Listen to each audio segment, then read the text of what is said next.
ভাই, জীবনের সবচেয়ে কঠিন সময়টা পার করছেন তো? ঋণের বোঝা যখন পাহাড়ের মতো চেপে বসে আর বেকারত্বের অভিশাপ যখন প্রতিটা দিনকে বিষাক্ত করে তোলে, তখন মনে হয় পৃথিবীটা বুঝি এখানেই থমকে গেছে। কিন্তু আজকে আপনার এই যন্ত্রণাকেই আপনার সবচেয়ে বড় শক্তিতে রূপান্তর করার দিন। মনে রাখবেন ভাই, ইতিহাসের সবচেয়ে বড় সাম্রাজ্যগুলো কিন্তু ধ্বংসস্তূপের ওপরই দাঁড়িয়ে তৈরি হয়েছিল। আপনি যে আজ দেওয়ালে পিঠ ঠেকে যাওয়া অবস্থায় আছেন, এটাই আপনার ঘুরে দাঁড়ানোর শ্রেষ্ঠ সময়।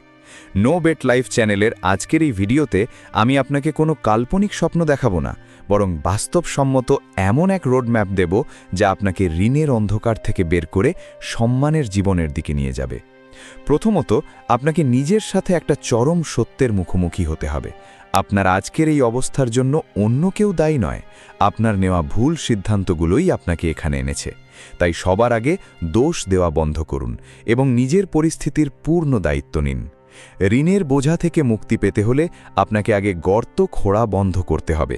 মানে নতুন করে কোনো ঋণ নেওয়া বা লস রিকভারির আশায় কোনো শর্টকাট বা জুয়ার ফাঁদে পা দেওয়া সম্পূর্ণ নিষিদ্ধ। আপনার হাতে যদি আজ মাত্র ১০০ টাকা থাকে, তবে সেই ১০০ টাকাই আপনার পুঁজি।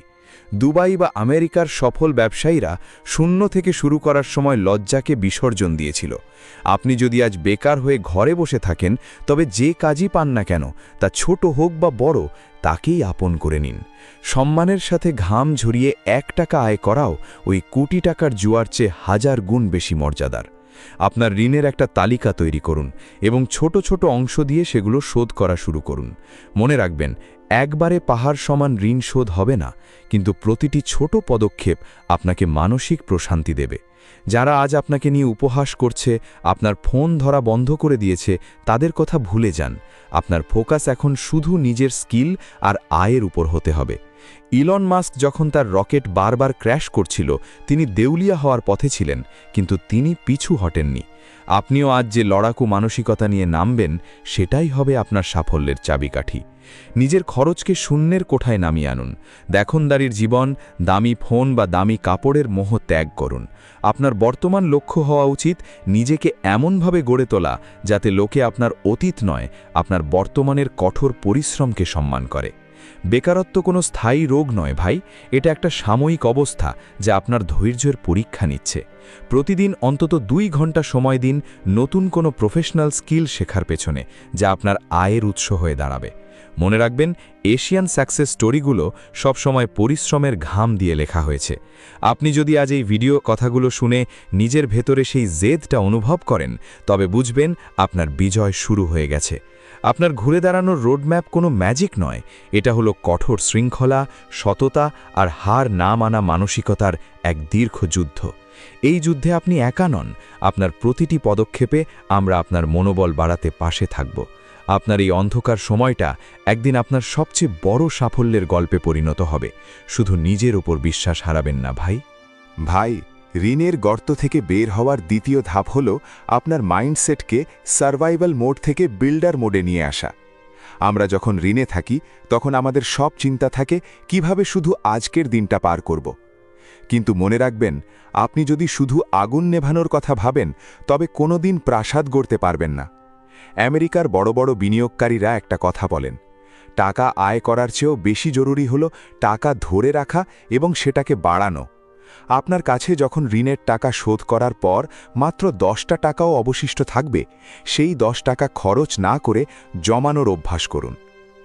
বেকারত্বের এই সময়টাতে মানুষ সবচেয়ে বড় ভুল যেটা করে, সেটা হলো তারা ভাবে তাদের কোনো দাম নেই। কিন্তু ভাই, আপনার সময়টাই এখন আপনার সবচেয়ে বড় সম্পদ। আপনি যদি দিনে 8 ঘন্টা ঘুমান এবং 2 ঘন্টা খাওয়ার পেছনে ব্যয় করেন, তবুও আপনার হাতে 14 ঘন্টা সময় থাকে। এই 14 ঘন্টা আপনি কোথায় দিচ্ছেন? ফেসবুকের রিলস দেখে নাকি ইউটিউবে স্কিল শিখে? আপনি যদি প্রতিদিন নিজেকে মাত্র 1% উন্নত করতে পারেন, তবে বছরের শেষে আপনি 365% বদলে যাবেন। আমাদের দেশের মানুষের একটা বড় সমস্যা হলো তারা কাজকে ছোট করে দেখে। জাপানিদের দিকে তাকিয়ে দেখুন, তারা কাজকে পূজা করে। তারা ঝাড়ুদার হোক বা ইঞ্জিনিয়ার, নিজের কাজটা নিখুঁতভাবে করার চেষ্টা করে। আপনি যদি আজ ঋণের জালে ফেসে থাকেন, তবে কোনো কাজকেই ছোট ভাববেন না। মনে রাখবেন, ওয়ারেন বাফেট ছোটবেলায় বাড়ি বাড়ি গিয়ে খবরের কাগজ বিলি করতেন।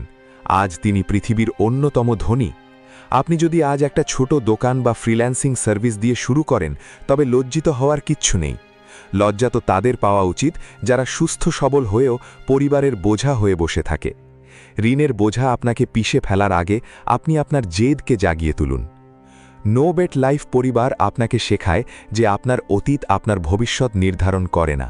আপনার আজকের নেওয়া সিদ্ধান্তই আপনার কালকের পরিচয়। বেকারত্ব দূর করার জন্য ইন্টারনেটের সঠিক ব্যবহার শিখুন।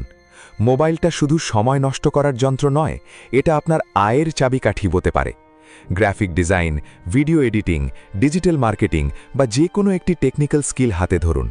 প্রথম দিকে হয়তো আয় হবে না, কিন্তু যখন একবার শিখতে পারবেন তখন কাজের অভাব হবে না। ঋণের টাকা দেওয়ার সময় পাওনাদারের সাথে সুন্দর ব্যবহার করুন।